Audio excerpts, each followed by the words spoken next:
वालेकुम। Diabetes part 1 में हमने टाइप्स ऑफ डायबिटीज़ तक डिस्कस कर लिया था। अब हम देख लेते हैं कॉम्प्लिकेशंस ऑफ डायबिटीज़। जो लोग डायबिटीज़ के साथ रह रहे होते हैं उनके अंदर क्या कॉम्प्लिकेशंस आती हैं। तो सबसे पहले आपके पास जो बुक में एक चीज़ बताई हुई है वो हनीमून पीरियड की है।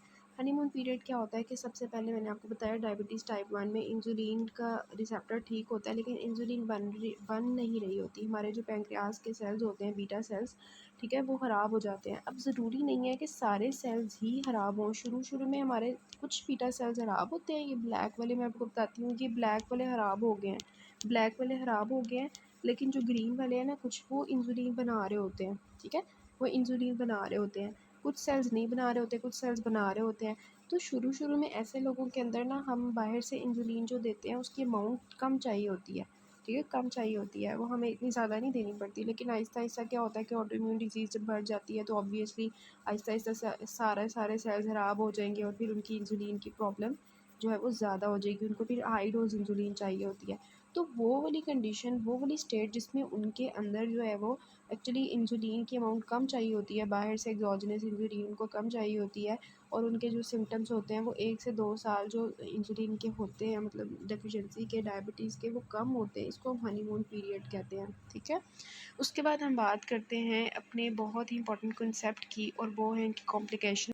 बात कर लेते हैं कि डायबिटीज़ के जो पेशेंट्स होते हैं, आपने सुना होगा कि उनको जो है पोली पोली डिप्सिया होता है, उनको पोलीफेजिया होता है, ठीक है। उनका जो है यूरिन बहुत ज़्यादा आ रहा होता है, ठीक है। मतलब कि ना, आपने डायबिटीज़ वाले लोगों को देखा होगा, पूरा जग पानी का पी लेते हैं और उनको बहुत ज़्यादा यूरिन आता है, उनको बहुत ज़्यादा भूख लग रही होती है। तो ऐसी क्या प्रॉब्लम होती है उनके अंदर? देखिए, मैंने आपको बताया था ये आपका सेल है, और इस सेल का जो इंसुलिन का रिसेप्टर है डायबिटीज़ टाइप 1 में, वो बिल्कुल ठीक है, लेकिन क्या हो रहा है कि उसके जो पैंक्रियाज़ है ना, उसके सेल्स ख़राब हो गए हैं, बीटा सेल्स, और वो इंसुलिन जो है उसको प्रोड्यूस नहीं कर रहे। जब वो इंसुलिन प्रोड्यूस नहीं कर रहे होते, और मैंने रिजल्टेंटली आपको बताया था कि हमारे सेल को ग्लूकोज़ नहीं मिल रहा होता, और हमारे ब्लड के अंदर ग्लूकोज़ ज़्यादा हो जाता है, हमारे ब्लड के अंदर ग्लूकोज़ ज़्यादा हो जाता है, ठीक है।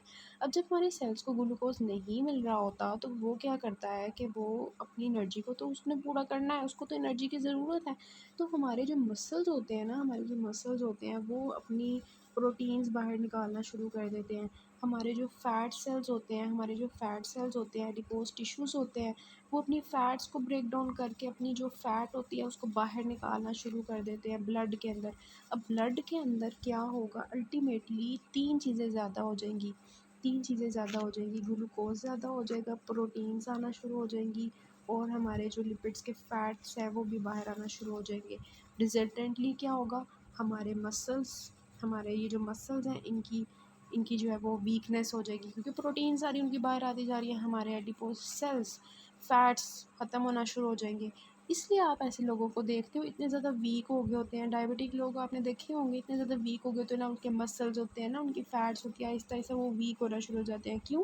क्योंकि उनकी सेल्स को ग्लूकोज एनर्जी नहीं मिल रही होती। वो मसल्स में से, फैट्स में से प्रोटीन्स, फैट्स निकाल निकाल के, और आपको पता है कि जो आपके प्रोटीन्स होते हैं और आपके फैट्स होते हैं, वो फिर आपको एनर्जी किसी ना किसी तरीके से प्रोवाइड करने की कोशिश कर रहे होते हैं। तो होता क्या है कि ऐसे लोगों के अंदर क्यों होता है पोलीयूरिया? पोलीयूरिया क्यों होता है? आपकी जो किडनी होती है, ठीक है, डायबिटीज़ लोगों की जो किडनी होती है ना, किडनी होती है, उनके अंदर जब ब्लड के अंदर ग्लूकोज़ ज़्यादा है, जब ब्लड के अंदर ग्लूकोज़ ज़्यादा है तो ऑब्वियसली वो किडनी में भी आएगा।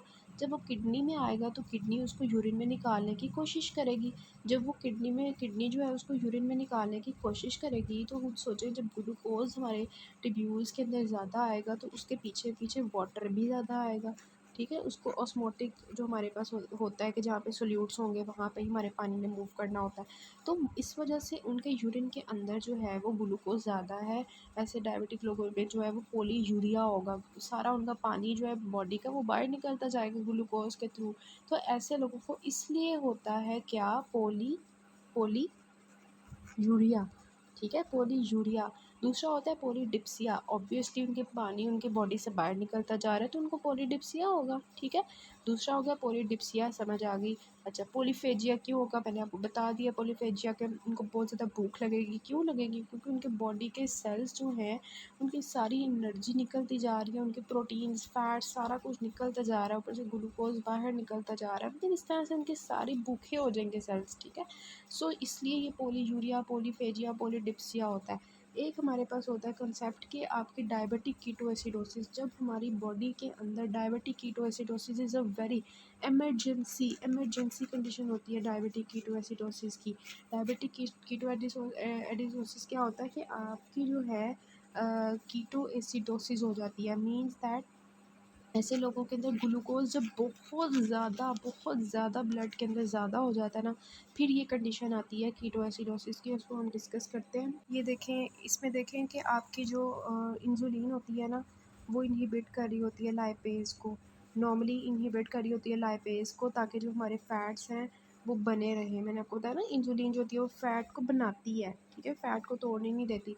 लेकिन जब इंसुलिन नहीं होती तो ये वाला काम नहीं होता, हमारे फैट्स जो हैं वो लाइपेज़ के थ्रू ब्रेक होना शुरू हो जाते हैं फैटी एसिड्स में। और आपने बायोकेमिस्ट्री में पढ़ा होगा कि फैटी एसिड्स बनाते हैं हमारे एसिटाइल को ए, और एसिटाइल को ए जो है वो हमारे पास कीटोन बॉडीज़ बनाती हैं। तो इस वजह से हमारी बॉडी के अंदर कीटो एसिडोसिस, मतलब कि हमारी कीटोन बॉडीज़ जो हैं वो बॉडी के अंदर ज़्यादा हो जाएंगी, ब्लड के अंदर ज़्यादा हो जाएंगी। जब एसिड्स ब्लड के अंदर ज़्यादा हो जाएंगी तो ऐसे ब्लड के जो पीएच होगी वो भी कम हो जाएगी, ठीक है। और ये आपके पास एक और पिक्चर है, इसमें आपको ज़्यादा क्लियर होगा। ये देखें कि आपके जो है क्या हुआ, पैंक्रियाज है उसने जो है इंसुलिन कम करना शुरू कर दी, पैंक्रियाज ख़राब हो गया हमारा डायबिटीज़ टाइप 1 में। उसकी वजह से इंसुलिन जब कम हुई तो हमारे जो ग्लूकोज़ है वो ब्लड में ज़्यादा हो गया, और मसल जो है वो अब ग्लूकोज़ नहीं यूज़ कर पा रहा, उसके पास इंसुलिन ही नहीं है, ठीक है। ग्लूकोज़ जब वो नहीं यूज़ कर पाएगा तो वो क्या करेगा कि ग्लाइकोजन और प्रोटीन्स को अपनी ब्रेक डाउन करके ब्लड में भेजना शुरू कर देगा। और प्रोटीन्स फिर मैंने आपको बताया कि जब वो ब्लड में ज़्यादा हो जाती हैं और फैटी एसिड जो है वो फैट से अपनी फैटी एसिड निकालना शुरू कर देते हैं। तो यहाँ पे हमारे पास फैट्स का बताया हुआ है कि फ़ैट्स किस तरह से जो है कीटोएसिडोसिस करवा रही हैं, और यहाँ पे आपके पास जो मसल के अंदर से प्रोटीन्स एंड ग्लाइकोजन बाहर आ रहे हैं वो आके जो हमारे पास पाथवे क्रिएट करते हैं, उनसे कीटोएसिडोसिस स्टार्ट हो जाती है, ठीक है। तो ये आपके पास कहानी होती है पूरी। मैंने आपको बताया कि हमारे जो बीटा सेल्स हैं वो ख़राब हो गए हैं, उसकी वजह से इंसुलिन नहीं है। यहाँ हमारे पास इंसुलिन रेजिस्टेंस है, दो काम हो सकते हैं, ठीक है, दो काम हो सकते हैं।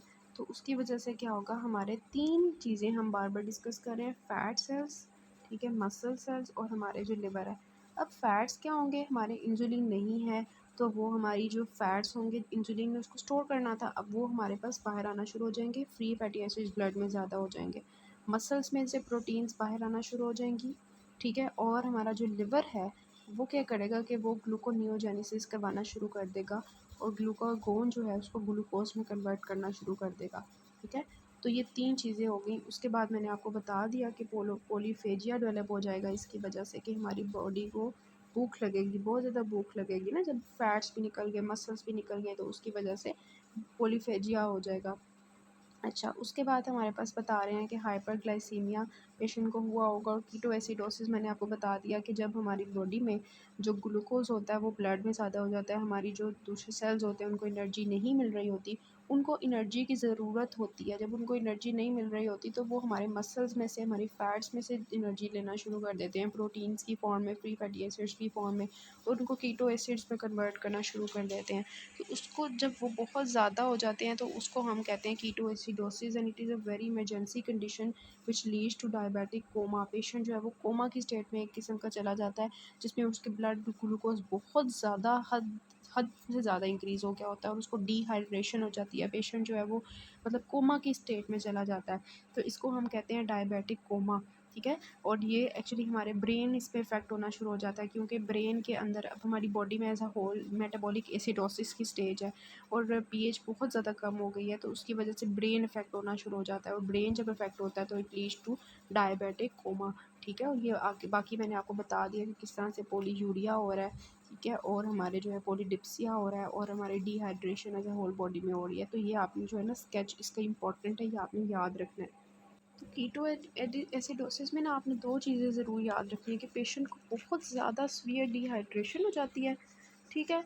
और उसके ब्लड लेवल ग्लूकोज़ बहुत ज़्यादा हद से ज़्यादा हो जाता है। मतलब वो कहते हैं कि 500 से 700 मिलीग्राम्स पर डेसिलीटर हो जाता है और हमने नॉर्मल 200 तक ऑलमोस्ट पढ़ा था कि इतना होता है, ठीक है? तो वो ये देखिए 500 700, तो ये कंडीशन होती है कि हमारे ब्रेन को एनर्जी की ज़रूरत होती है, हमारे मसल जो फैट्स ब्रेक डाउन होना शुरू हो जाते हैं और उसकी वजह से कीटो एसिड ज़्यादा हो जाते हैं।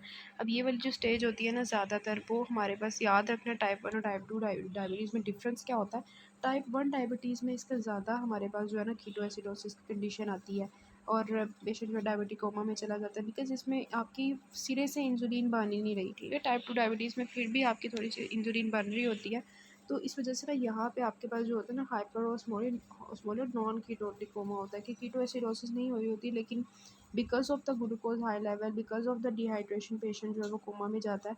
तो इस वजह से ना इतनी जल्दी पता नहीं चल रहा होता कि इस हुआ क्या है। तो type 1 diabetes is a most serious condition with a diabetic ketoacidosis. So ये आपकी एक्यूट कॉम्प्लिकेशंस हो गई हैं। नेक्स्ट आपकी क्रोनिक कॉम्प्लिकेशंस हैं, उनकी स्टोरी को भी हम डिस्कस कर लेते हैं।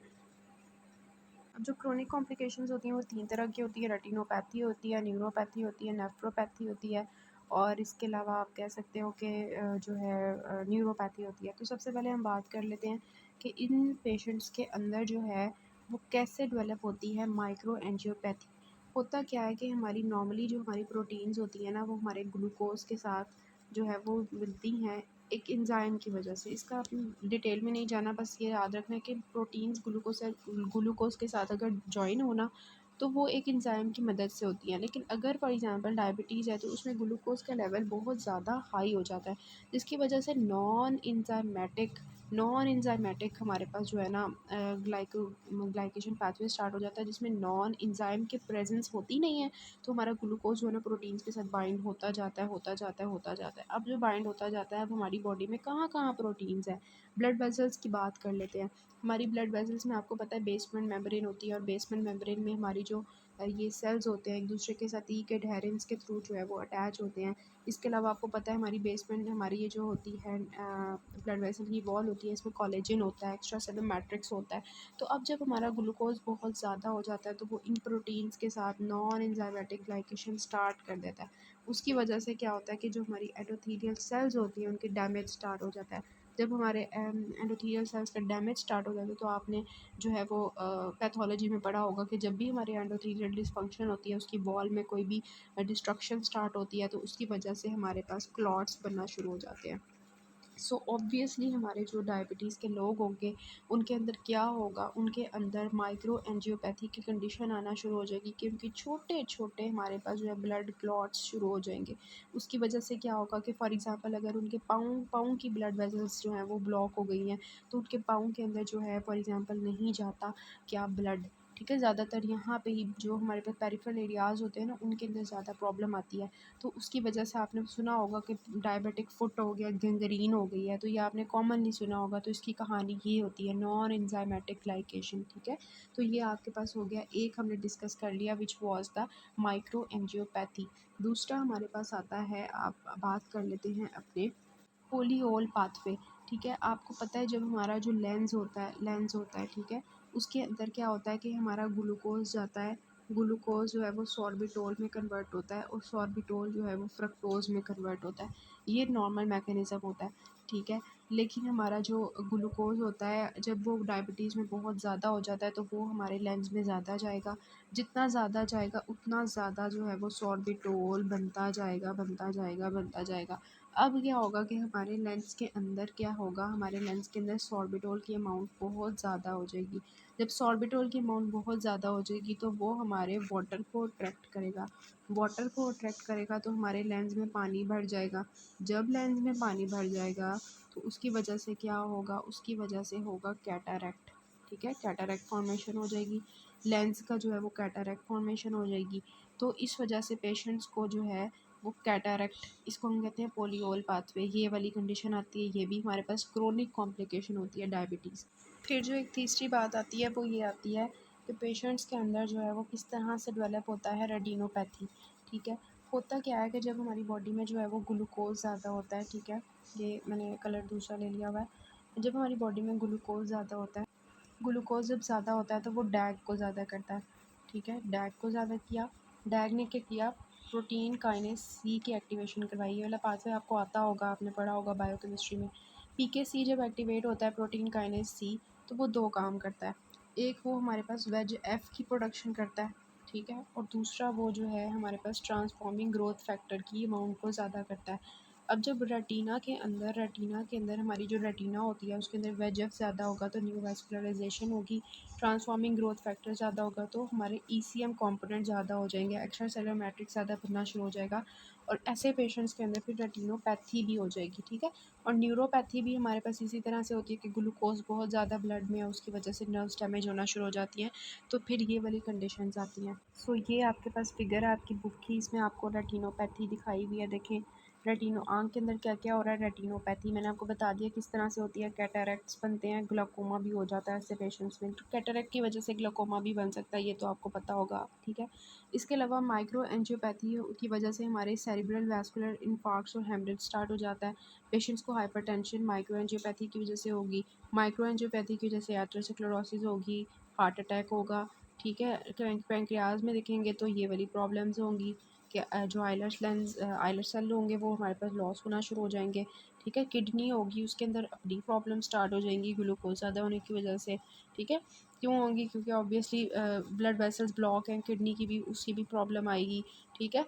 और इसके अलावा अगर आप देखें या अपनी जो है ये न्यूरोपैथी की वजह से ब्लडर डिस्फंक्शन भी होगा, पेरिफेरल न्यूरोपैथी भी होगी, और यहाँ पे देखें ये वही माइक्रो एंजियोपैथी की वजह से गैंग्रीन और इस तरह की कंडीशंस आ रही हैं। तो ये तीनों चीज़ें हमारे पास तीन काम हो रहे हैं, एक आपकी रेटिनोपैथी हो रही है, एक आपकी जो है वो नेफ्रोपैथी हो रही है, एक आपकी जो है वो न्यूरोपैथी हो रही है, और फाइनली आपकी जो है वो माइक्रो एंजियोपैथी हो रही है। ये सारे मिल के आपके पूरी बॉडी फंक्शंस को क्रोनिक डायबिटीज़ में ख़राब करते हैं।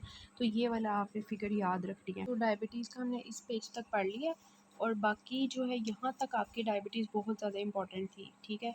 बाकी आगे से मॉर्फोलॉजी इसकी इतनी ज़्यादा इंपॉर्टेंट नहीं है, आपको डायबिटीज़ की पैथोलॉजी आनी चाहिए। तो बाकी जो है वो नेक्स्ट पार्ट से मैं आपको थोड़ा सा गाइड कर देती हूँ।